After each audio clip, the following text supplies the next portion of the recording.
they devoted themselves to the teaching of the apostles and to the communal life, to the breaking of the bread and to prayers.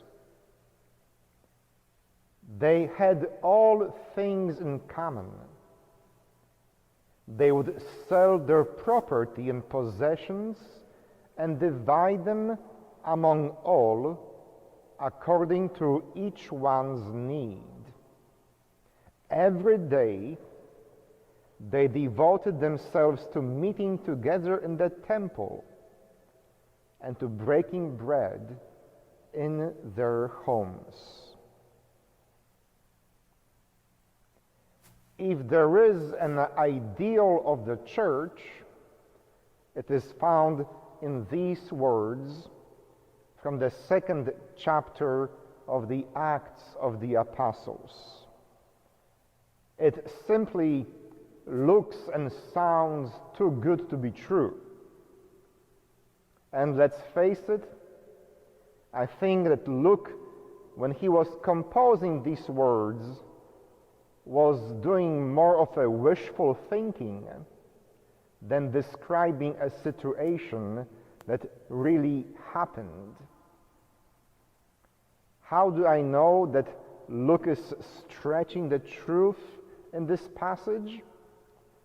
And the very first sentence, it says, they devoted themselves to the teaching of the apostles. Well, that's the problem. There was no teaching of the apostles yet. They couldn't devote themselves to doing something that yet not existed. So biblical scholars agree that this 2nd chapter of the Acts of the Apostle is not really an accurate description of historical events, but a constitution of the church to be, a wishful thinking, or as some would say, aspirational speech. This utopia-like vision of the early church never really happened 100%. And yet, even though it is somewhat invented, we keep looking at this 2nd chapter of the Acts as a role model and a pattern for what Christian community is called to be and what we are called to do. Yes, the story is somewhat invented, the truth is stretched, but it doesn't remove the important value of this text. Maybe it never really happened that they went to the temple area every single day, that they were breaking bread in their homes every single day, that everyone sold everything they had possessed and then spread it among themselves equally, according to each one's need. It sounds too good to be true, but it sounds so beautiful and inspirational. Luke is giving us a description, a vision, a utopia-like imagination of what Luke's Christians need to do as the church. It's good to have such utopia visions. It is good to have aspirational goals. It is good to do some wishful thinking from time to time. I remember 15 years ago, when I was preparing to come here to St. Stanislaus, and we were negotiating what kind of ministry we can all dedicate ourselves to in this parish, my head and my writing were full of such wishful thinking lists. The aspirational agenda I had included such very challenging items as having women clergy one day here at St. Stanislaus, as dreaming about officiating same-sex weddings on the steps of this altar. My utopia-like vision 15 years ago included lots of lay people taking charge of this parish. I dreamt of having a food bank, a food pantry that would serve our neighbors. I was imagining a parish that grows ever more diverse and more inclusive. Was this the reality here 15 years ago? You bet not. I remember people used to tell the newcomers, "Sir, move away, this is my pew. It has been my family for 60-some years." The church that we all have come to love and cherish was somewhat different 15 years ago. And yet, the parishioners of St. Stanislaus and I agreed on that vision, that aspirational agenda that we want to make happen here in this community. Have all these things happen? Have all my aspirational agenda points already took place? Some of them did, some of them not yet.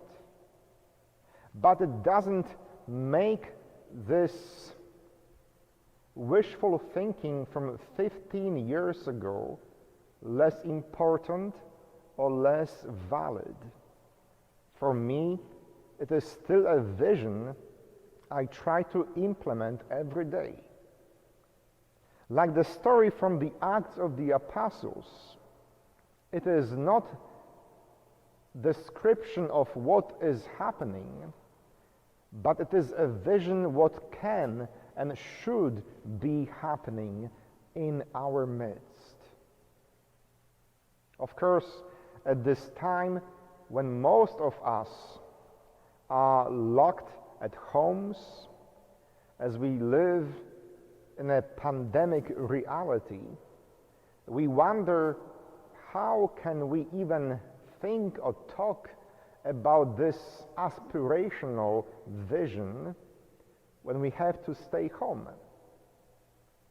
When our doors are locked, when we can't go and be with people, when we can't feed the hungry, welcome the stranger, visit the sick. Father, this is not a time to speak of some inspirational and utopia-like visions. This is exactly what the apostles thought when they were locked under a key the day of Easter. Today's gospel passage says they were hiding because of the fear of persecution. The doors were locked. The apostles were not unlike ourselves, placed under a quarantine of fear. And even though the doors were locked, Jesus stood in their midst and said, "Peace be with you." He showed them his hands, his side, the signs of his passion and death still visible in his resurrected body. And out of the sudden, in the middle of this locked room, in the middle of the community that was quarantining itself, a new quality of Christianity was born. Not based of fear, but built on the peace of Christ. From that moment on, even though they were still persecuted, even though they still were afraid what will happen, they gave witness with their words, their actions, and their life to the message of the risen Lord. My friends, Jesus is in your midst, even in this stay-at-home time. Even though your condo or your house may be safely locked, even though you may not be able to go out and preach on the street corners how much you believe in God, this risen Christ is finding a way to be right there with you. With your anxiety, in the middle of your sleepless night, when you are wondering when will we back to normal, in all of this experience, Christ is there with you.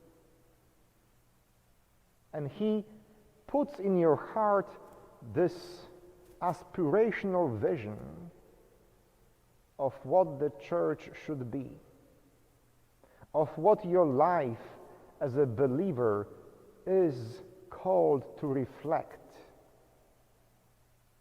My friends, this wishful thinking described in the Acts of the Apostles, this wishful thinking that we as independent Catholics at St. Stanislaus keep talking about, cannot take a back seat at the time of pandemic. At this time, we need to speak of inclusion, of welcoming, of being radical in our diversity and service of others. Every Friday, we are serving our less fortunate neighbors with St. Stanislaus Food Bank. In the last 2 weeks, the number of the families we serve has doubled. Every day we are praying morning prayers. Every weekend we are celebrating holy masses. This is not the time to give up on our aspirational visions. This is the time to recognize Christ who is present in our midst, despite closed doors, and be courageous witness to this wishful thinking and utopia-like vision of the church. This is a good time to be Christ's disciple, not tomorrow, not next year when we are back to normal, but today. This is the day the Lord has made. Let us rejoice and be glad. Amen.